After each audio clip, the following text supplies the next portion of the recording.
I'm possible on the Cooper-Hudson show. Empowered, motivated, get it out and create it. Cause you're possible, I'm possible on the Cooper-Hudson show. You saw, you fly, so I'm gonna tell you why. You're possible, I'm possible on the Cooper-Hudson show. Empowered, motivated, get it out and create it. Cause you're possible, I'm possible on the Cooper-Hudson show. Hello there, and welcome to the very first episode of Season 1 of I'm Possible, the Martha Cooper-Hudson Show. I am your host, Martha Cooper-Hudson. This podcast was designed and created to equip, inspire, motivate, and empower high-achieving, career-driven, entrepreneurial-minded, grown-ass women. And I am super excited to bring forth this podcast to all of you. Now, is it a little scary? Absolutely it is. Because I am so used to doing Real Talk, Real Women with my best friend, my hot sauce to my fish, my peanut butter to my jelly, my girl, Adrienne Middleton. But this is a solo journey here. This is a solo journey of obedience. And so for me, I am being obedient to what God has asked me to do when it comes to this particular podcast. There are so many of us that over time took the impossible and created I'm Possible, took their mess and turned it into a message, took their test and turned it into a testimony. And I am here to give women like yourself a platform to be able to not only stand in their truth, but understand that they deserved better and they went after the life that they knew they were supposed to have. So ladies, I'm excited. I'm excited for all of the guests that I will have this season.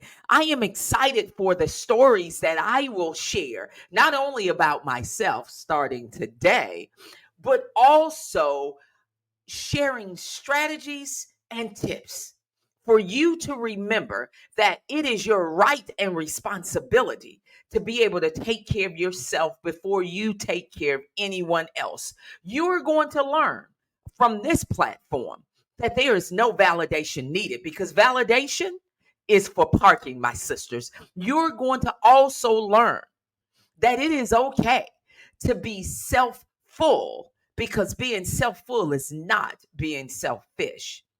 But more than anything else, you're going to learn how others got to the other side of their journeys, how their resilient skin and their ability to push forward and remove the noise out of their lives allowed them to successfully reach the other side and go from being impossible to being I'm possible.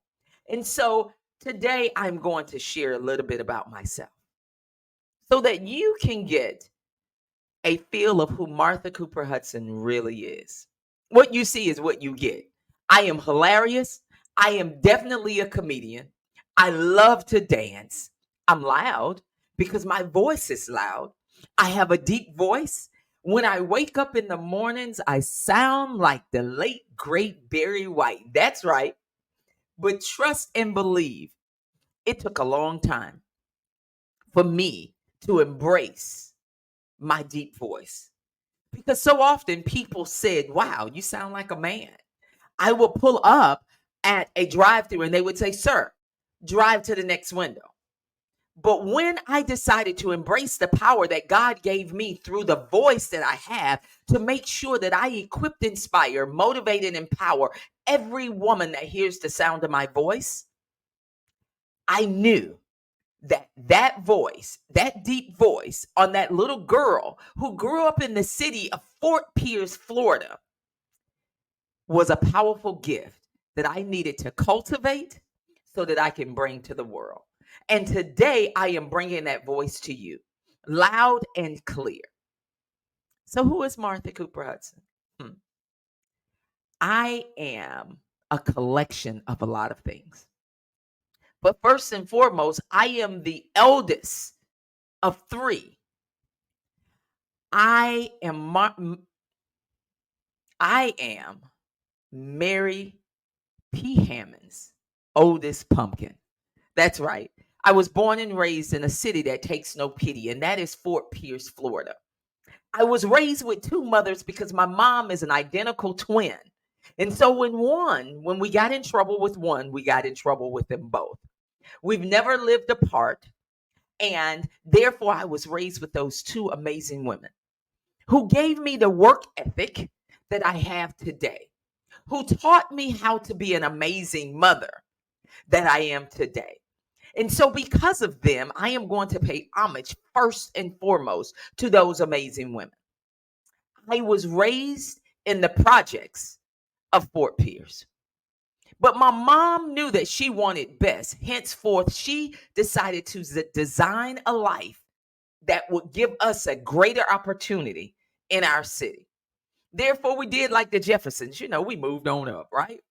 We moved out of the projects to the suburban community, I guess you would call it. It was a community in which there were professionals all around us. And from there, we began our life. I began to really understand that, hey, being from Fort Pierce was not a curse, but it was a blessing. That city made me who I am today. And so, yes, I was raised by a single mother. Yes, she did marry my stepfather, who was an alcoholic, who made me realize that I never wanted to walk in those shoes, but who also made me realize as I got older that there was something he was trying to drown out and forget. And I was determined to make sure that as I walked out this path in life, that I made sure that I dealt with the issues inside of me so that I didn't have to try to drown them away with drugs and alcohol, right? And then I graduated from the number one high school in all of Fort Pierce, Florida, and that is Fort Pierce Westwood High School. I said it. I did. I graduated from there and I went on to Florida A&M one time for the Rattlers. I went to Florida A&M on a full academic scholarship. But here's the problem. I only stayed that 1 year. I asked my mom if I could stay home at least 6 months right after high school. But I get it. She was afraid that her oldest child was going to fall victim to the streets of Fort Pierce, Florida. Yes, there were a lot of things happening in our cities. At that time in 1987, drugs was really bad. Crack was really at its height and level. And teenage pregnancy was running rampant. And one of the things that my mother, who only received a sixth grade education, said to me, an education gives you options and it gives you an opportunity not to have to live the life in which I had to live in order to survive. So I went off to Florida A&M. I did absolutely nothing. That's right, guys, listen. When I tell you I did nothing, I did absolutely nothing but rest, and I became a mean racquetball player. My best friend and I, we made sure that every day we were on the racquetball courts. And watch out, because I can and still will play a mean game of racquetball. But after I had to come back home, that is when life really started to happen for me. I had to make some real decisions because I was going from impossible to potentially becoming I'm possible. And at the time of my return at home, there was a lot of shame. There was a lot of disappointment. There was a lot of chatter in a lot of people's mouths on what happened to me. But I had to live with the choices and the decisions that I made. And those decisions was not to go to class, to play racquetball each and every day, to rest, to enjoy my first year in college, which in turn meant that I had to return home to my city.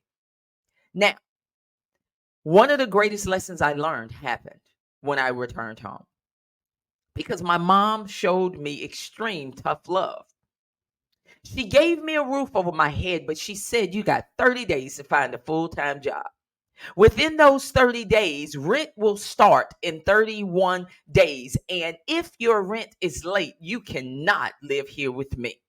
And oh, by the way, Shinette, because she calls me by my middle name, if you ever return to college and get an education, you will pay for it yourself.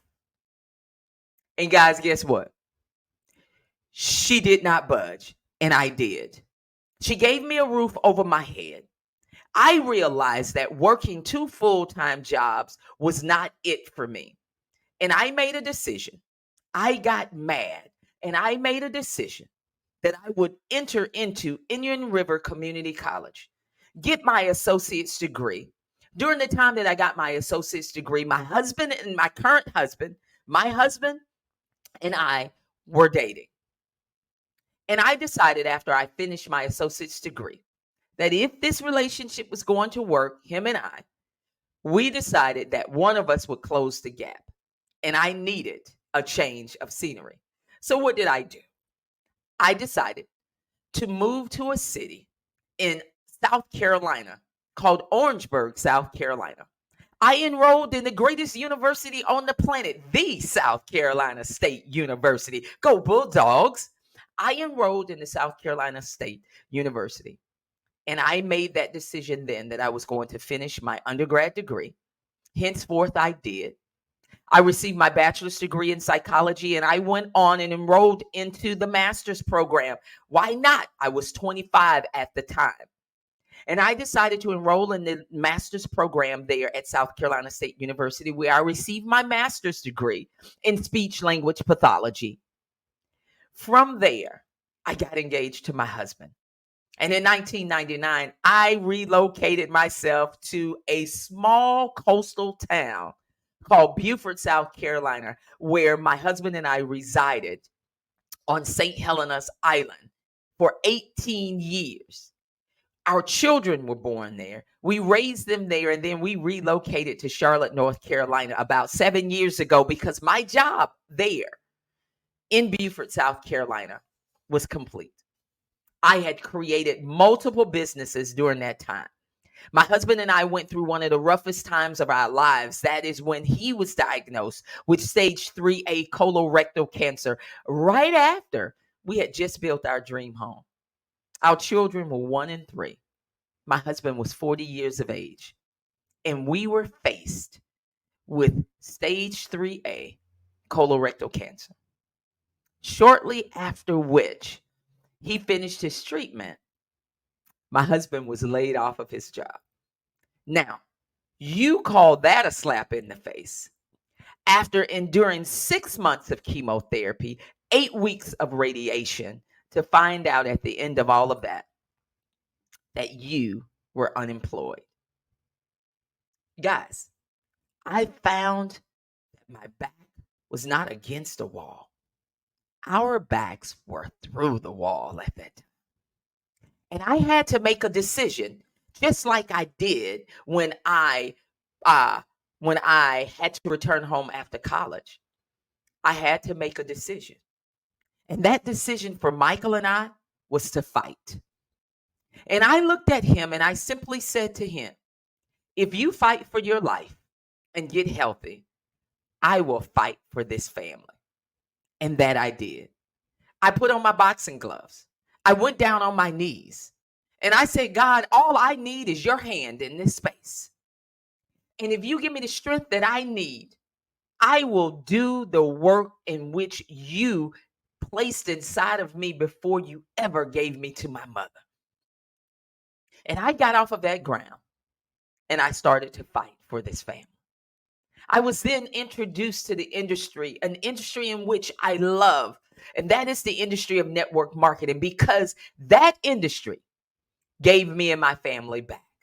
That industry also opened the door and made me realize my greatest purpose on this planet, which was to utilize my voice to make sure that I extracted the purpose out of each and every person, to let them know that they were possible. Henceforth, I'm possible. During that time, my husband and I created and built a business that allowed us to walk away from ever allowing anyone else to have that much power over our lives again. And that was our jobs. Through that, I created multiple businesses because I truly believe in multiple streams of income.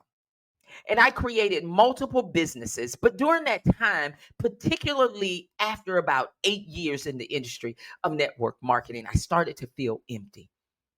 I started to feel empty, and I did not love and enjoy what I was doing. And one day, God simply said to me, I did not give you this company for you to forget about your purpose. I got up off the ground again, and I started to chase my purpose, not the money. And when I decided to chase my purpose doors started to open because the words truly said that your gifts will make room for you and place you in front of great men and women. And that was no lie. Because when I started to chase my purpose, the money started to chase and run me over. And because of that, I've been able to impact thousands of lives throughout this country because of the obedience of saying no and receiving the blessings on the other side of that obedience. Fast forward, COVID came. Oh, yeah. COVID came and COVID shut us down and COVID shut the world down. And because I'm such a touchy-feely person, and I am a person that did events and seminars and conferences, and me, myself, and I, women weekend getaways to different countries and Caribbean islands, it was hard. It was difficult. And I was faced again, yet on my knees asking God, where did I need to go? And once again, he gave it to me. He said, listen, Martha, you know who you are and whose you are. You understand the path in which I've placed in front of you. I am going to send you through some doors right now that you do not understand. You didn't ask for and you do not understand.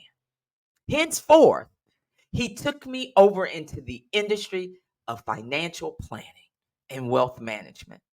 Now, guys, at the age of 50, I'm 54 now, I did not ask him for that. And it took me a couple of years to truly understand why God placed me in that industry. I am very clear on why I am here in that space today as a financial planner and a wealth manager. But he needed someone bold enough to stand 10 toes down to help his daughters and his sons create the legacy, because the word says a wise man leaves an inheritance for his children's children. And in order for us to be able to do that, we must understand the principles behind great finances. We are growing and running circles around most ethnic groups, and that's African Americans. When it comes to business, when it comes to creating business, we're some of the hardest working people on the planet, but our monies are working the least for us and our future generations. So therefore, I went into that door. I'm studying day and night to get all of my certifications, to pass my Series 6, the SIE, the 63, and all of those things, and working on my designations that I'm currently working on right now.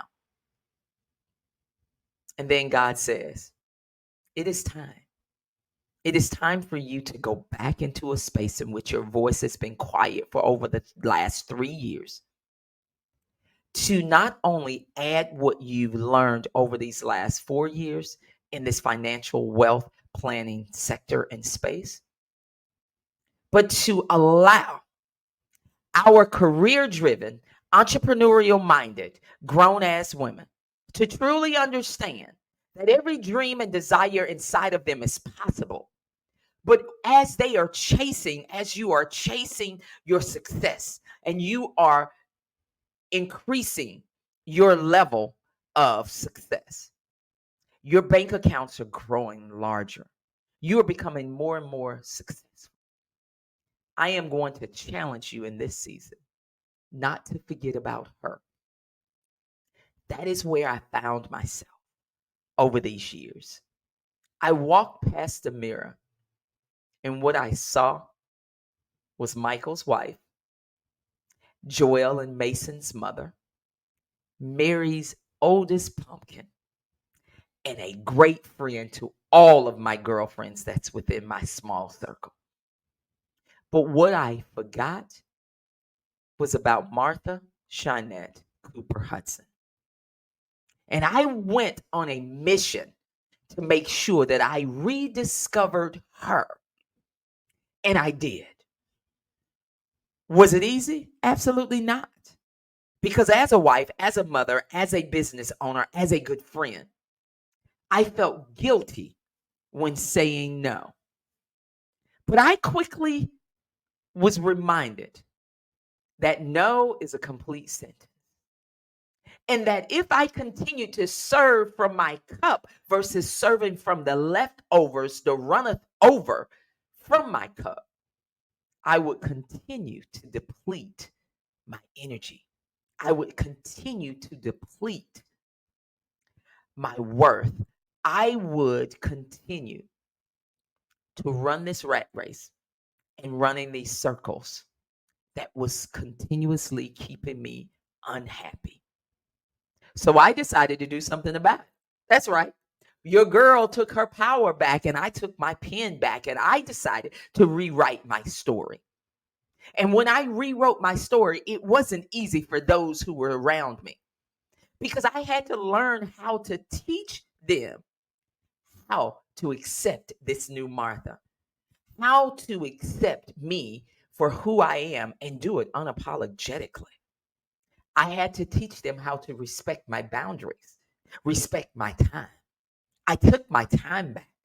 I made sure that I planned more time for myself and did the things that was going to allow me to reset, recharge, refocus, and remember her so that I, Martha Shinette Cooper-Hudson, could show up as the best version of myself. And I did it. And I am so excited to bring forth this season of powerful, resilient women that are going to come and share their stories with you. They are going to stand in their truth. They are going to be authentically who they are.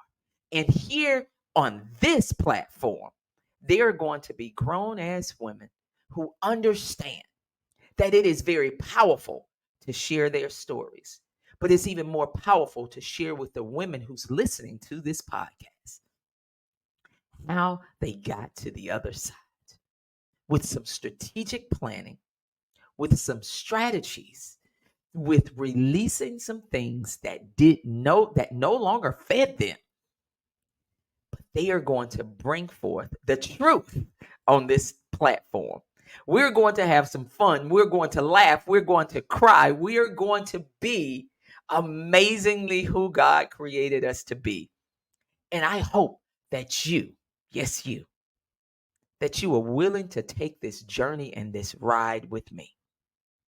Because I can promise you that once you sit and you take this journey with me, that woman inside of you that you forgot about, that girl, that teenage female, that grown ass woman that you forgot, the one you pass in the mirror and you have no idea of who you're looking at, she's going to thank you for taking the time to sit down and make her a priority in this space. So I'm excited, ladies. I am excited to bring forth all that this season has to offer. And when I say we have some amazing women, you better believe your girl that we have some amazing women. And so sit back and relax because this season is going to be absolutely powerful. Will you join me? Will you share my podcast with your friends. Because trust and believe, if you're listening and gaining the strategies and learning and understanding, you also want those women who you spend the most time with to be learning and changing as well. Guys, it has truly been a pleasure. So for all of my high achieving, career driven, entrepreneurial minded GAWs, it's a wrap for episode 1 of season 1 of I'm Possible, the Martha Cooper-Hudson Show. I thank you with every fiber of my being for listening, and I thank you for joining me today. Just remember, as you go throughout your week, never forget that you are a GAW who is bold enough to stand in your truth and wise enough to know that you deserve better. I want to make sure that you are following me and listening to this podcast on all platforms. That's iTunes, Spreaker, iCloud, iHeartRadio, YouTube, and Google Podcasts. And make sure you're following and subscribing to the I'm Possible, the Martha Cooper-Hudson Show on YouTube. And make sure you're following me in all of my social media platforms under my name, Martha Cooper-Hudson, and Rediscover Her 2.0. Go over and join my mailing list at I'm Possible, that I am MarthaCooperHudson.com.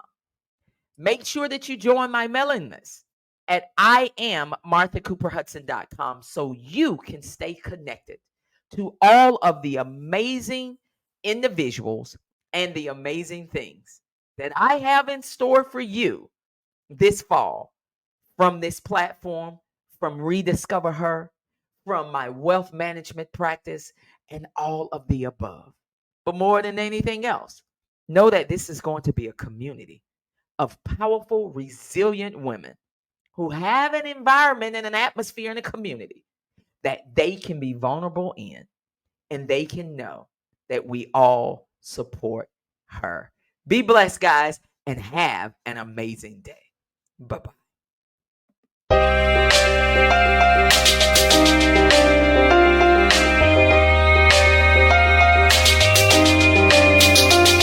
You saw, you fly, so I'm gonna tell you why. You're possible, I'm possible, on the Martha Cooper-Hudson Show. Empowered, motivated, get it out and create it. Cause you're possible, I'm possible, on the Martha Cooper-Hudson Show. You saw, you fly, so I'm gonna tell you why. You're possible, I'm possible, on the Martha Cooper-Hudson Show. Empowered.